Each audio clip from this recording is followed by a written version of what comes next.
Sir मैं कहना चाहता हूँ कि जो वर्दी पहनते हैं वही क्या देशभक्त होते हैं। मेरा कहना आप समझ रहे हैं।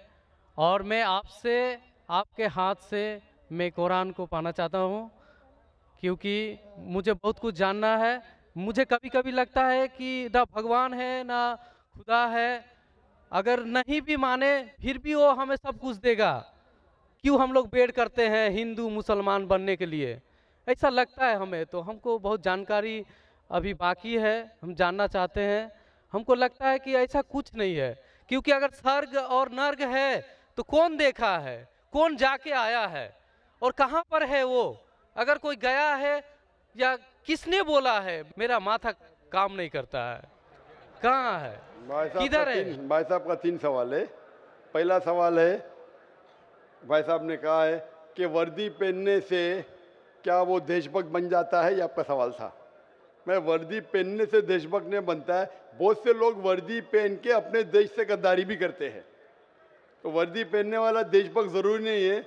जो अपनी देश की रक्षा करता है और देश के लिए काम करता है वो सही इंसान है। वर्दी जरूरी नहीं, वर्दी है या नहीं है वो कुछ अहम क्राइटेरिया नहीं। दूसरा सवाल आप चाहते कुरान मजीद मुझसे ले पा सकते हैं।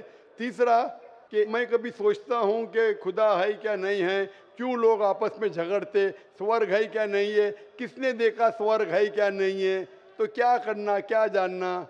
भाई साहब आपने कभी किसी को 10 माले से खुद ही मारते देखा? भाई साहब नहीं देखा तो 10 माले से खुद ही मारेंगे? मारो खुद ही ना। क्यों नहीं मारेंगे? क्यों नहीं मारेंगे? क्योंकि मर जाएंगे। मर जाएंगे। नहीं देखा फिर भी यकीन है। आपने किसी को मरते हुए देखा 10 माले से खुद ही मारते हुए? नहीं सर। सुना सिर्फ ना? सुना है। सुना, यकीन क्या है ना अपनी बुद्धि पे। तो यही चीज, सब चीज देखना जरूरी नहीं। मैं स्वर्ग को देखूंगा तो ही मानूंगा। क्या आपको अमेरिका जाना जरूरी है मानने के लिए अमेरिका है क्या? नहीं। आज टेक्नोलॉजी बढ़ चुकी है भाई साहब। आप 10 माले से खुद ही मार के एक आदमी को मरते देखेंगे फिर ही बोलेंगे अच्छा 10 माले से खुद ही मारेगा तो इंसान मर जाएगा।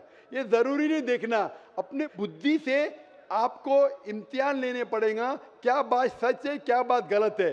तो आप जब पढ़ते हैं, जो शास्त्र पढ़ते हैं जो आपकी बुद्धि को नहीं संतुष्ट करता है आप उसमें नहीं मानते, तो ऐसे शास्त्र पढ़ो जो आपकी बुद्धि को मनवाएगा। और मिसाल के तौर के ऊपर कुरान मजीद, आज अगर आप साइंस और टेक्नोलॉजी के हवाले से कुरान मजीद चेक करते, कुरान मजीद में एक भी आयत नहीं जो साइंस के खिलाफ है। आज आप 80% चीज मिसाल के तौर पे साइंस के जरिए कुरान मजीद की साबित कर सकते।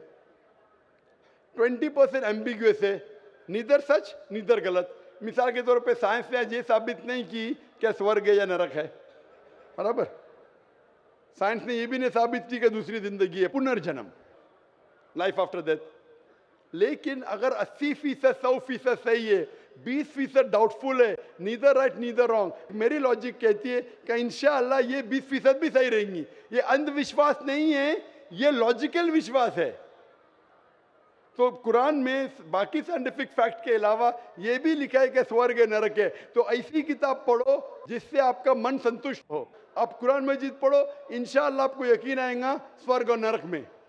आप आके कुरान मजीद ले सकते भाई साहब। सर स्वामी विवेकानंद बोलते हैं कि स्वर्ग और नर्क अपना दिल में है। तो ये कैसे बोल दिए? ये बहुत बड़ा पंडित है। स्वामी विवेकानंद ना के खुदा है क्या? आप वेद की बात मानेंगे, स्वामी विवेकानंद की बात मानेंगे? सर हम लोग यंग तो बहुत उसको फॉलो करते हैं। हाँ, अगर कोई आदमी ने गलत किया, इंसान गलती कर सकता है क्या नहीं? इंसान गलती कर सकता है क्या नहीं? कर सकता है सर। कर सकता है। तो कोई इंसान कुछ चीज कहता है, आपको देखने पड़ेगा वो सही है क्या गलत है। मैं भी इंसान हूं, मैं भी गलती कर सकता हूं।